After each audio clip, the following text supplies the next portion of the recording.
Guys कसे आहेत तुम्ही? होप तुम्ही सगळे बरे असतील, स्वस्त असतील, मस्त असतील. Welcome back to my channel. मी ना काल ते गुरुवार होते ना, गुरुवार चालू आहेत ना मार्गशीर्षचे. तर गुरुवार हळदी कुंकूचे, तर मग आपलं ते भांड्यांचा बिझनेस थोडा बरा झाला. पण तिथे मार्केटमध्ये जिथे आम्ही लावतो बिझनेस, जिथे आपलं दुकान आहे, तर तिकडे ना अजिबात माल नाही लावू देते. खूप धावपळ आहे तिथे. कारण ते फूट पायरीवर आहे ना, म्हणजे फूटपाथवरती आहे. तर त्याच्यामुळे धावपळ खूप आहे तिथे. आणि काल मी तिकडेच होती मार्केटमध्ये, सकाळी गेलेली, दुपारून गेलेली. असं धावपळ करून करून कसा तरी माल विकला. कारण की माल नव्हता आणला दुसरा, जो होता तोच विकला. दिवाळीचा वगैरे खूप माल पडला होता, मग तोच विकला. मग काल ना प्रेम आहे ना, दिवसभर झोपलाच होता, उठतच नव्हतं. दिवसभर झोपलाच होता तो. मग मी म्हटलं की मी रात्री आली ना, मग त्याला ना खूप ताप वगैरे खूप होता. तर काय करायचं काय, मला तर बोलायला सुद्धा येत नाही एवढं. आता मी पहाटे 4 वाजतापासून मी अशी जागी आहे, झोपलीच नाही मी. मला काही सुचतच नाही आहे. बघितलं ना त्याला हात लावून, तो खूप त्याचं अंग गरम होतं, त्याच्यामुळे मी झोपलेली. तो झोपून त्याला एवढी थंडी वाजते ना, खूप डेंजर थंडी वाजून राहिली त्याला. मध्ये पण त्याला तसंच झालं होतं, तब्येत खराब होती, दवाखान्यात पण नेलं होतं. पण औषधं पण दिलेले त्यांनी, आणि कोणते औषधं तरी दिले होते.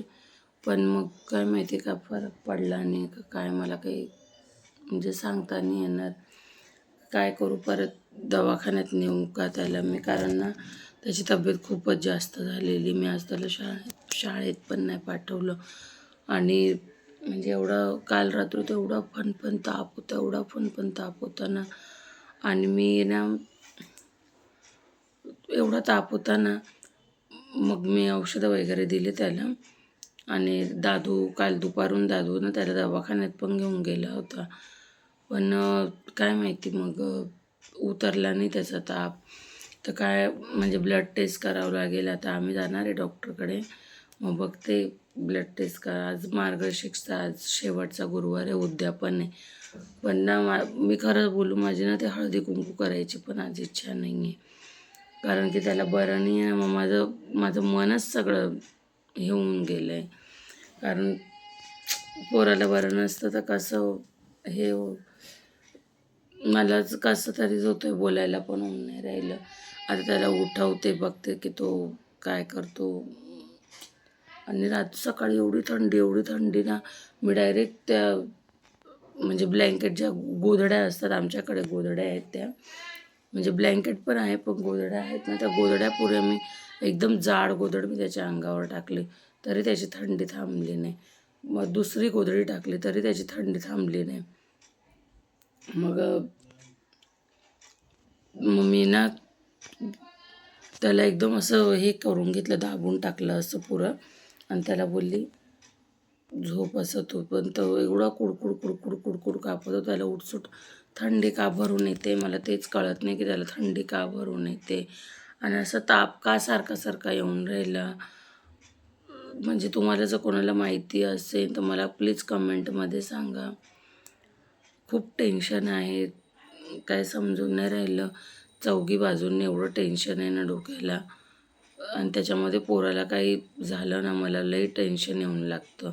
कारण तुम्हाला काय करू काय समजून नाही राहिलं. मी आता त्याला उठवते, बघते उठला तर ठीक आहे. तर कारण ना डॉक्टर 10:30-11लाच येतात. तर त्याच्यामुळे मग मी आता त्याला उठवते, दवाखान्यात घेऊन जाते.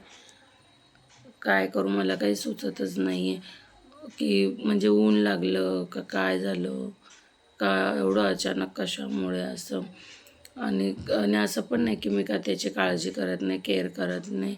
मी जेवढी करायला पाहिजे तेवढी काळजी करते. तरी पण मग का असा प्रॉब्लेम ते समजून नाही राहिलं.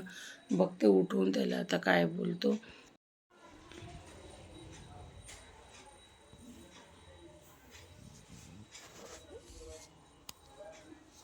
प्रेम, हे प्रेम, प्रेम, उठ ना बेटा, दवाखान्यात जायचं आहे ना, उठ ना मग.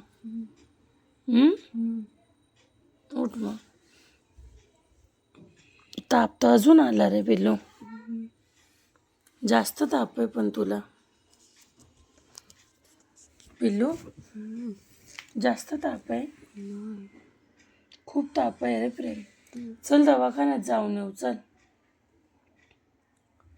ब्रश करतो, थोडं गरम पाणी करून देऊ. थांब मम्मा, सगळं करतो पण 5 मिनिटं थांब, मला चांगली झोप येते. सारखं तुम्ही उठून देते कालपासून. ठीक, 5 मिनिटं झोप मग उठ.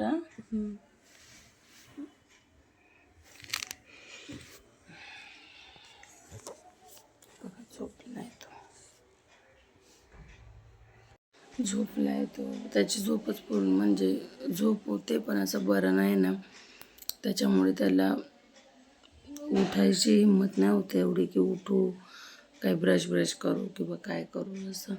बघते आता, पण त्याला दवाखान्यात तर मला घेऊनच जावं लागणार आहे. आता घेऊनच जाणार आहे दवाखान्यामध्ये. बघते मग तसंच, म्हणजे जर काही जास्त कमी नको असं मला वाटतं, की काही जास्त हे नको. मला खूप कसं तरी होऊन राहिलं आणि खूप टेन्शन येऊन राहिलं की